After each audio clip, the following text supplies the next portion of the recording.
going to begin by asking you, how should I address you? I'm quite looking forward to calling you Sir Hytner. No, nobody calls me that. What do you say? You just call me Nick. Oh, okay. Okay, Nick. So this is your first time at the Mumbai Lit Festival. It is, yeah.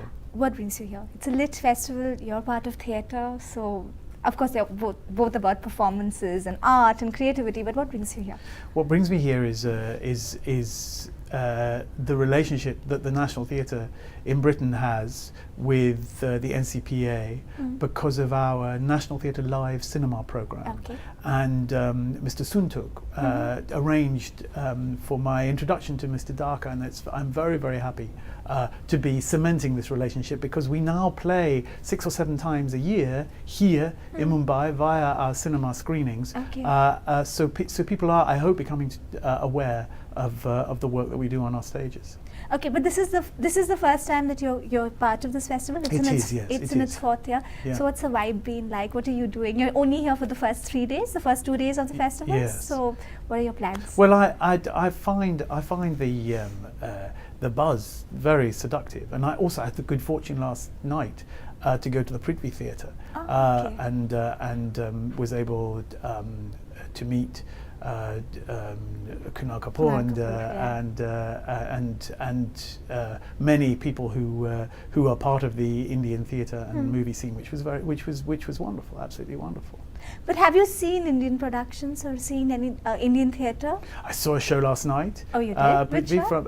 No, I'm not going to remember the name of the company, but it was from Pondicherry, and it was fascinating to me. Okay, so if you could just tell me about, you've been part of the London theatre scene for for very long.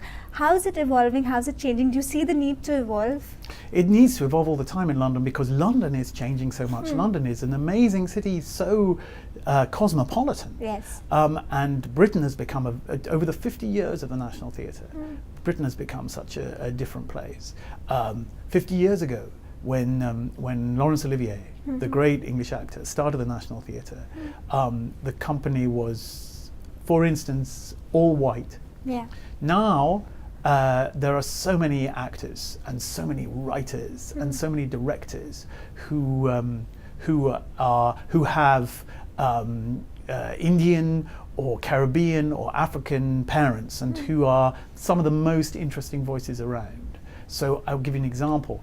One of the most promising and distinguished of the younger directors, Nadia Fall. Now, Nadia, that's her married name. Nadia's name is Nadia Ahmad. Her parents are from Delhi. Okay. She does work that is both slap bang in the English classical tradition, but also she obviously has an interest in the culture that her parents come from, and there's so much of that going on now in the London theatre.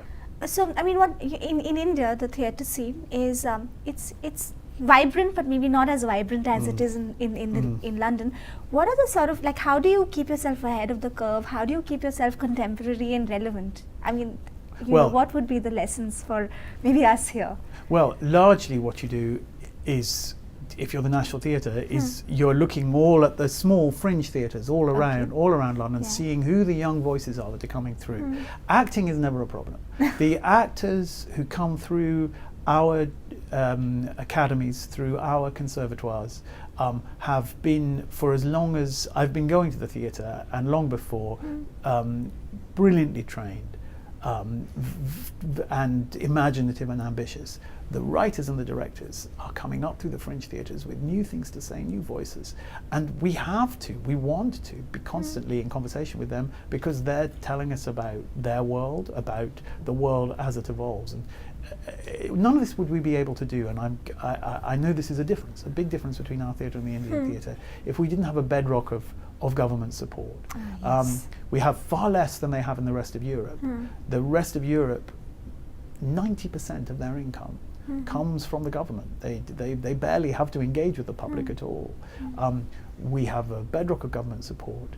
We have now quite a sophisticated fundraising program. Every theatre in London knows where to go to find corporate support and individual support. So money is an issue, but mainly it is the culture in Britain.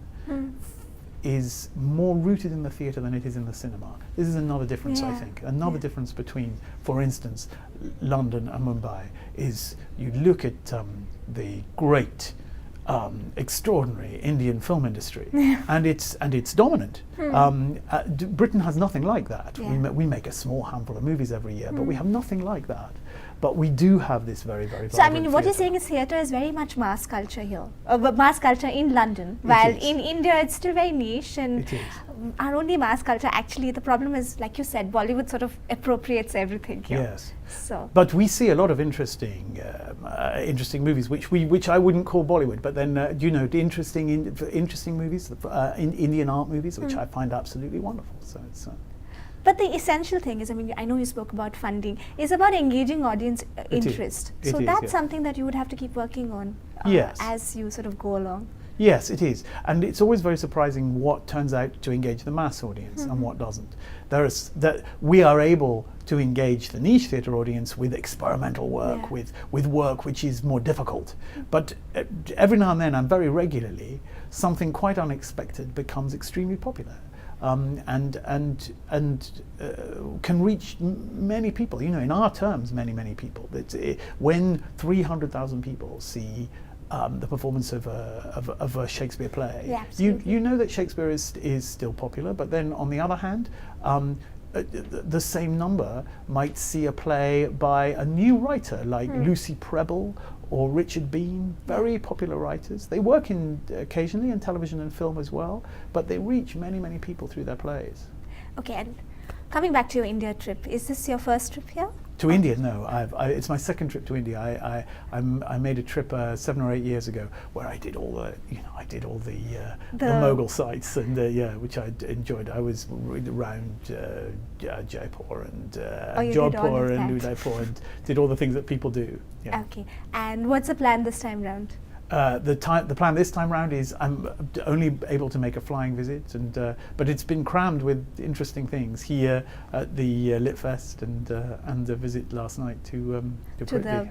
Okay, all right. Thank you so much, Nick. Thank you. I do hope you have fun at the festival. Thank you very much. What remains of it. Thank you you. so much. Thank you.